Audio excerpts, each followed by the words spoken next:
भजन सङ्ग्रह 103। परमेश्वरको करुणाको प्रशंसा। हे मेरो प्राण, परमप्रभुको प्रशंसा गर। ए मेरो सारा अन्तस्करण, उहाँको पवित्र नाउँको स्तुति गर।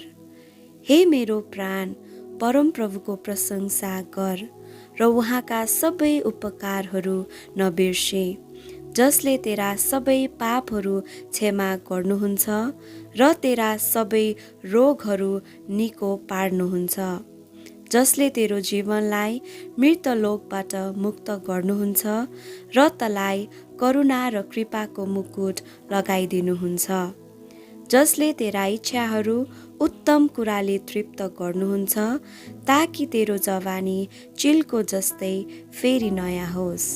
थिचोमिचोमा परेकाहरू सबैका निम्ति परमप्रभुले धार्मिकता र न्यायको काम गर्नुहुन्छ। उहाँले मोसालाई आफ्ना मार्ग र इस्राएलीहरूलाई आफ्ना काम प्रकट गर्नुभयो।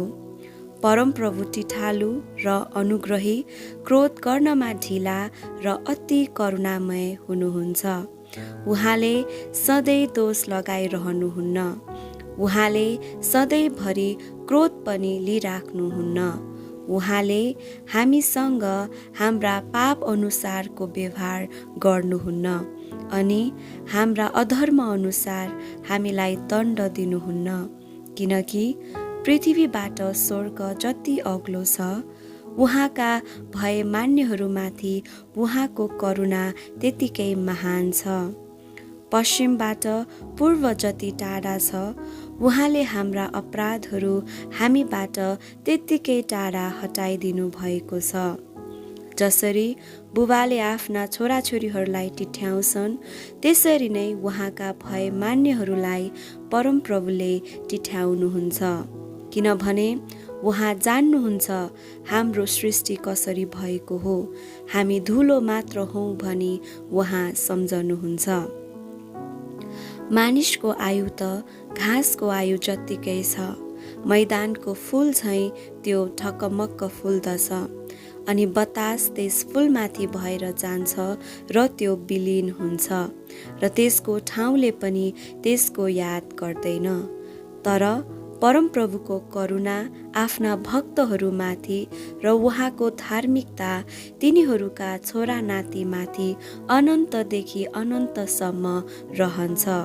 तिनीहरूमाथि जसले उहाँको करार पालन गर्दछन् र उहाँका आदेशहरू पालन गर्न ख्याल गर्छन्। परमप्रभुले आफ्नो सिंहासन स्वर्गमा स्थिर गर्नुभएको छ र उहाँको प्रभुत्वले सबैमाथि शासन गर्दछ। हे उहाँका स्वर्गदूतहरू हो, उहाँको वचन पालन गर्ने शक्तिशाली जन हो, परमप्रभुको प्रशंसा गर। हे स्वर्गका सबै सेना हो, उहाँको इच्छा अनुसार काम गर्ने सेवक हो, परमप्रभुको प्रशंसा गर। हे उहाँका सारा सृष्टि हो, उहाँका समस्त राज्यमा रहेका हो, परमप्रभुको प्रशंसा गर। ए मेरो प्राण, परमप्रभुको प्रशंसा गर। आमेन।